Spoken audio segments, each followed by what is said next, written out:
राम राज्य के नाम पे चल रही है। अगर सीधे आप जरा सोचिए, देखिए,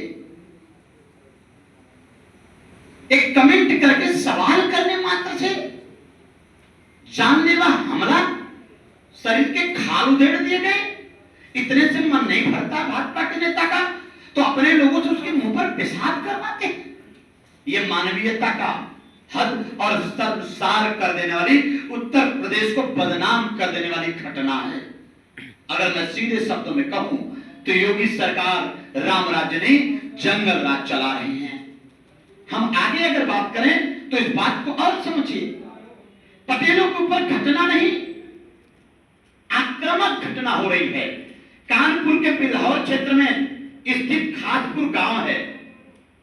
गांव में संपूर्ण पटेलों के ऊपर इतना तांडव सालों से हो रहा है, एक भारतीय जनता पार्टी के पूर्व विधायक के दबाव में, कि वहां तांडव इतना कि पूर्व प्रधान अशोक कटियार पटेल के ऊपर जानलेवा हमला कराया गया और 34 पटेल परिवारों को लगातार जान से मारने की धमकी, गांव छोड़ देने की धमकी दी गई। और इतना ही नहीं हुआ मेरे भाई, मेरे पत्रकार साथियों, लोकतंत्र के प्रहरियों, जरा सोचिए, वो गांव के 34 परिवार के पटेलों ने, उनके ऊपर क्या गुजरी होगी कि पूरे गांव के लोगों ने हर घर पे बोर्ड लगाया कि यह घर बिकाऊ है, मेरा खेत बिकाऊ है, मैं गांव छोड़ करके दूसरे राज्य में शिफ्ट होना चाहता हूं, मेरी हत्या हो जाएगी।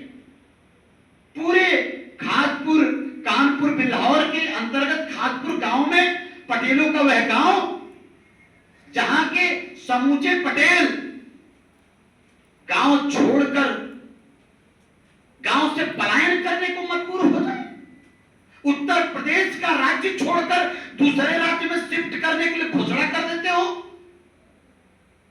आखिर ये नौबत आई क्यों? ये कैसा राम राज्य है? यह सवाल है माननीय योगी जी की सरकार से और आप सबके माध्यम से कि उत्तर प्रदेश का वह जमात जो योगी सरकार को बनाता है, आज उसको गांव के गांव पलायन करने पड़ रहे हैं। यह नौबत क्यों आई? यह गंभीर सवाल है। उत्तर प्रदेश के अंदर ये आतंकवाद का सवाल है। यह वीडियो, आप इस वीडियो को देखिए, उत्तर प्रदेश के अंदर क्या चल रहा है। जिस पत्रकार ने यह वीडियो दिखाया, उस पत्रकार के ऊपर कार्रवाई हो रही है। देखिए आप, इसलिए बेच रहे हैं कि हम ये जी नहीं पाए रहे हैं। हम मकान भी बेच रहे हैं, अपनी खेती भी बेच रहे हैं, हमें पैसा भी नहीं है अपने निकलने का से। जब कहेंगे जिए ना जिए तो कहीं का नहीं बेटे। पुलिस वाले से शिकायत की, कोई सुनवाई नहीं? पुलिस कुछ नहीं सुन रही, ना कोई सुनवाई नहीं। कितने परिवार हैं? लगभग 34-35 परिवार जो है अपना मकान बेचना चाह रहे हैं, अपनी पूरी प्रॉपर्टी बेच के कहीं दूसरे स्टेट में या कहीं भी जाके रहेंगे, लेकिन यहाँ नहीं रहेंगे। दबंगई से इतना ज्यादा परेशान और पीड़ित है परिवार। आज देखिए सब महिलाएं, बच्चे घर से बाहर नहीं निकल पा रहे हैं। महिलाएं घर के अंदर जो राशन पानी का रात बिरात अगर निकलते हैं और जो है मैनुअली डिजिटली नहीं दे रहे हैं, मैनुअली धमकियां मिल रही हैं कि जो है अगर कोई भी घर से बाहर निकला तो उसको जान से मार दिया जाएगा। विधायक जी से बोला भी था कि जो है जब तक मुलजिम पकड़े नहीं जाते हैं तब तक जो है पीड़ित परिवार को सुरक्षा मुहैया कराई जाए। विधायक जी ने आश्वासन भी दिया था, लेकिन ना तो कोई पीआरपी की बहन आ रही है, ना कोई पुलिसकर्मी आ रहा, कोई भी नहीं आ रहा, थाने का कोई आदमी नहीं। अब ये सवाल है, एविडेंस प्रूफ है कि उत्तर प्रदेश में क्या हो रहा है। साथियों, अगला आप समझिए, अभी चित्रकूट के अंदर 3 दिन पहले श्री राम शिरोमणि सिंह खंगार को, जिनका उम्र 52 वर्ष है, चित्रकूट के अंदर सिंह नाम लिख लेने के कारण उनकी आतंकियों ने हत्या कर दिया। केवल उपनाम में सिंह था, जाति के ओबीसी हैं, हत्या कर दिया। हम कैसा उत्तर प्रदेश बना रहे हैं? हम क्या कर रहे हैं उत्तर प्रदेश में? यह सरकार पूरी तरह फेल है। यह सरकार की कानून व्यवस्था पूरी तरह फेल है। इस सरकार में गुंडा राज है, जंगल राज है और जाति देखकर कार्रवाई हो रही है, जाति देखकर मारे जा रहे हैं। अभी एक बात मैं आपको जो बहुत महत्वपूर्ण है, इस बात को आपको इंगित करना चाहता हूं। यह अभी पटेलों के ऊपर जो हमला हुआ, लेकिन आज मैं कौशाम्बी की एक घटना बता रहा हूं जो घटना पूरे उत्तर प्रदेश को शर्मसार कर दिया है। क्या हुआ कौशाम्बी में? कौशाम्बी के जोगेश्वर पाल लोहेंदा निवासी जिनकी 8 वर्ष की बेटी है, उस बेटी के साथ अप्राकृतिक यौन शोषण अथवा रेप की घटना हुई और पीड़ित परिवार को ही इस घटना में जेल भेज दिया गया। 8 वर्षीय बच्ची चिल्ला चिल्ला के कह रही है कि मेरे साथ यौन अपराध किया गया।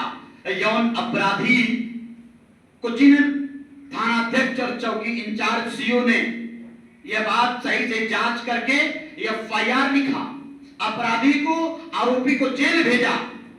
उत्तर प्रदेश के डिप्टी सीएम पाठक जी, ब्रजेश पाठक जी के दबाव में, योगी सरकार के दबाव में, कल्पना करिए बेटी और उसकी मां चिल्ला चिल्ला के कह रही कि मेरे साथ ये दुर्दांत अपराध हुआ, लेकिन इस सब को दरकिनार करके पास्को एक्ट में जो धाराएं थी वो पास्को एक्ट हटा दिया गया और अपराधी को जुडिशरी का लोअर कोर्ट सुनता नहीं इस पर, लेकिन कल्पना करिए कैसे उसको बरी कर दिया जाता है और 2 दिन के अंदर जेल से निकाल के बाहर कर दिया जाता है। और हालत यह है कि बिटिया के भाई, बिटिया के पिता, बिटिया के चाचा को जेल के अंदर ठूस दिया गया क्योंकि वह पिछड़ी जाति के पार जाति से आते हैं। और अब तो हद हो गई, हमारे ब्रजेश पाठक जी मोबाइल पर बयान दे रहे हैं कि मैं उस परिवार के साथ हूं। सीधे अगर कहूं तो रेपिस्ट के साथ है ये अप्राकृतिक यौन शोषण करने वाले उस अपराधी के साथ डिप्टी सीएम ब्रजेश पाठक है। ये जाति का दम भरिए भाई, बंद करिए, ये मत करिए। उत्तर प्रदेश में यह किसी की बेटी होती है, इस पर जरा सोचिए। योगी सरकार से 3 सवाल कि आखिर किसके दबाव में सब हुआ। आज मैं कहना चाहता हूं कि पीड़ित पाल पटेल भाई भाई, सरदार सेना आगे लड़ेगी लड़ाई, पीड़ित पटेल भाई भाई, पाल पीड़ित और पटेल पीड़ित भाई भाई है।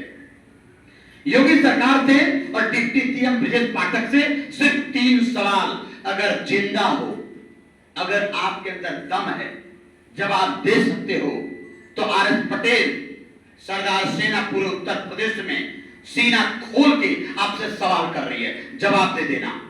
पहला, क्या तुम उत्तर प्रदेश में अघोषित मनुस्मृति लागू कर रहे हो क्या?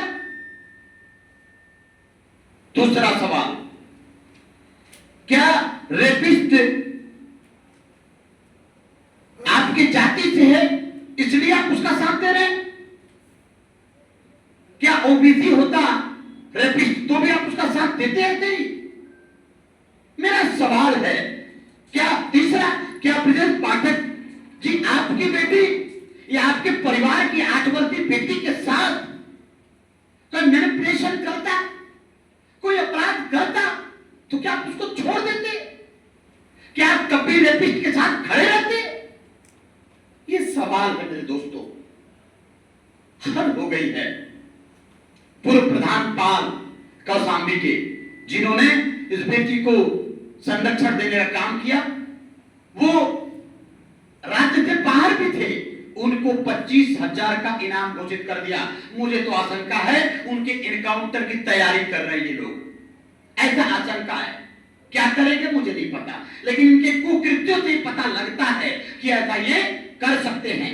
मैं आपको वो बात बताना चाहता हूं कि हमारी सरदार सेना की टीम जब कौशाम्बी गई तो पीड़ित परिवार का बयान लिया, पीड़ित परिवार की बेटी का बयान लिया। आपको मालूम है, एक मजिस्ट्रेट द्वारा बेटी का बयान लिया जा रहा था। बेटी बता रही कि सब अंग्रेजी में साहब बोल रहे थे, मुझे समझ नहीं आया। 8 साल की बच्ची को मुझे समझ नहीं आया कि साहब क्या बोल रहे हैं। और उस बयान के में लेकर बरी कर दिया जाए अपराधी को। और जानकारी प्राप्त हुई है कि जो बिटिया की मां कह रही है, जोगेश्वर पाल की पत्नी कह रही है कि किसी दूसरे महिला को खड़ा करके सरकार के लोगों ने, अधिकारियों ने बयान लिया और हमारी बयान नहीं है, वो हमारी बेटी के साथ अपराध कर रहे हैं। मैं उत्तर प्रदेश के लोगों से हाथ जोड़कर विनती करती हूं, यह बेटी आपकी है, किसी की बेटी हो सकती है, इस अपराध से बचाइए। मैं पूछना चाहता हूं, आप सबके माध्यम से अंतिम सवाल है, मैं पूछना चाहता हूं ये बात कि आखिर बेटी तो किसी की भी हो, किसी जाति की हो, बेटी ही मां होती है। बेटी से आज है, बेटी से कल है और बेटी से संसार है। क्या हम अपने बहनों को, अपने बेटियों को बचाने का ये मादा नहीं भर सकते? इसलिए सरदार सेना सीधे तौर पर यह घोषणा करती है कि इस लड़ाई में न्यायिक तरीके से लड़ने के लिए, संवैधानिक तरीके से लड़ने के लिए जो कुछ करना पड़ेगा वो हम करेंगे। परिवार को संवैधानिक संरक्षण देंगे। हाई कोर्ट, सुप्रीम कोर्ट तक सरकारी अपनी वकील, सरदार सेना फ्री ऑफ द कास्ट वकील रखेगी और न्यायिक तरीके से उनकी लड़ाई हम लड़ेंगे। यह बयान हम आपको सुनाना चाहते हैं जो उनकी मां और बेटी चीख चीख कर कह रही है कि उत्तर प्रदेश में कानून व्यवस्था मर गई है। ये समझिए, ये हमारे साथी सरदार सेना के उत्तर प्रदेश संगठन प्रभारी और सैकड़ों सरदार सैनिक लोहिंदा गांव पहुंचे हैं और लोहिंदा गांव पहुंचकर ये बयान दर्ज हुआ है। इस बयान को आप सुने।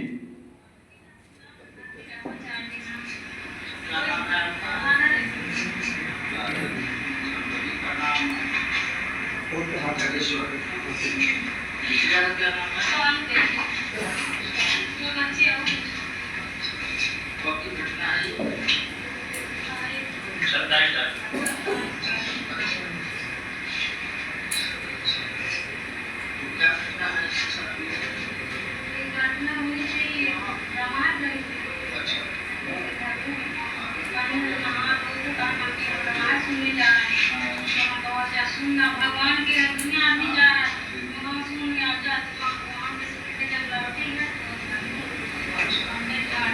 तो इसको हाथ पकड़ के धड़कन तरफ से लगेगा और कुछ देर लगेगा तो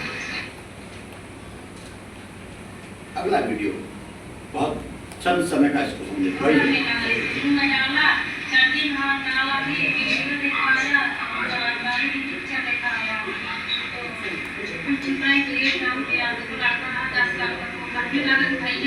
भैया रहा तो तब फिर ये कहने लगी मम्मी बता दो कि छोड़ने से तुम निशान के नाम मौसी रही थी, हमारे पति क्या है कहने लगी, बता भाई बहन दोनों बताने लगे कि मम्मी से बताए कि ना बताए। तो फिर ये बात जब मम्मी से बता दी, हाँ मम्मी से बता देगी तो लड़ाई दंगा हो गया और कुछ नहीं हो। तो हमसे संतोष नहीं था कि आज हमने बिटिया के साथ हुआ, आज यहाँ भी दूसरे बेटे के साथ होगा। तो हम गाँव देने गए तो बुलाए बाबा धाम वहाँ पे लो, हमने बिटिया के साथ ऐसे ऐसे किया। तो कहाँ बुलाई धाम बेटा बुलाए तो कहा धानी छोटी बच्ची के साथ ऐसे ऐसे कहा सही है। तो कहाँ पापा हम जानते भी नहीं है, जब हमारा बिटिया था धनु भैया तो उनका हमको घटा घुसे देगा ऐसे ऐसे हाथ से किया है। तो कहा हाँ किया है। तो उसके बाद हाँ तो किया। तो उसके बाद कहने लगा कि उसके बाद सारी चप्पल चार चप्पल पेपर में मारे बाद फिर 5 बजे से जाने का करना पड़ जाओ फिर हम चले